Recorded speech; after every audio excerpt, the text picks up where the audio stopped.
Your characterization of China as not really being a threat to anyone, I, for the most part, share. There is little evidence that they have any intention of invading any country around the world, and indeed, of course, haven't done so since their skirmish with Vietnam almost 40 years ago. However, when one talks about China, the thing that always comes up is authoritarianism and their own human rights record, and in particular, the policies with regard to Xinjiang and Tibet. And I wonder whether you could address those concerns with regard to China. Good, very good. China is a very well-ordered society. And it feels, there is really a civilizational depth. People behave. There is a very low level of violence. I have dozens or hundreds of friends who live wonderful lives. They travel, they're tourists, they're professionals. The academic colleagues of mine, incidentally, at Peking University or Tsinghua University, have more input on public policy than academics do in the United States, because China takes very seriously its advisory groups and its consultative groups and its discussions and so on. The idea that this is a deeply repressive, totalitarian state is utterly false. It is a state, though, that is not organized around electoral competition. It's organized around promotion of demonstrated talent. It's an administrative state, like China has had for 2,000 years under the Confucian framework.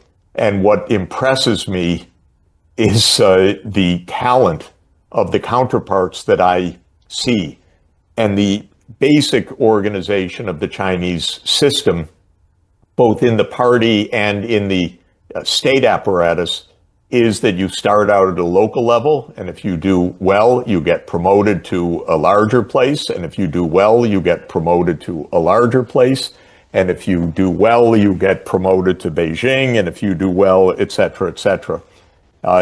One very impressive individual that I work with in one of the most senior positions in China is the party secretary of Shanghai. You could imagine how important that position is.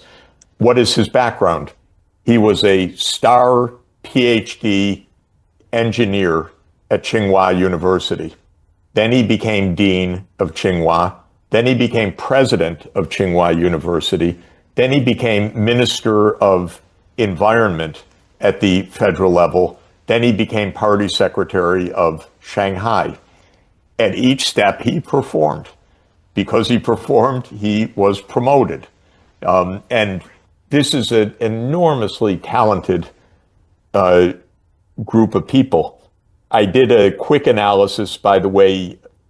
The U.S. cabinet has no PhD in it, not one out of the 35 people in the cabinet. The highest technical degree is one master's degree from MIT. The rest are lawyers or business people, but not a single high degree. China has 11 PhDs in its cabinet. And in the Politburo, it's a similar count. So this is a very big difference, is just the level of competency. I say all of this because what is said also about Xinjiang and Tibet is not right. When it comes to Tibet, and I don't want to oversimplify it, but both Tibet and Xinjiang were brought into the Qing Empire 300 years ago. It raises a lot of questions. I don't want to oversimplify anything, but I do want to say about Chinese foreign policy, China never once in 1,000 years invaded Japan. China never once in 1,000 years invaded Korea. China is not an overseas expansionist country and never has been in its 2,200 years of unity. So I want to underscore that I do not believe that China is any threat whatsoever to the world or even to its next door neighbors. So just to say all of that.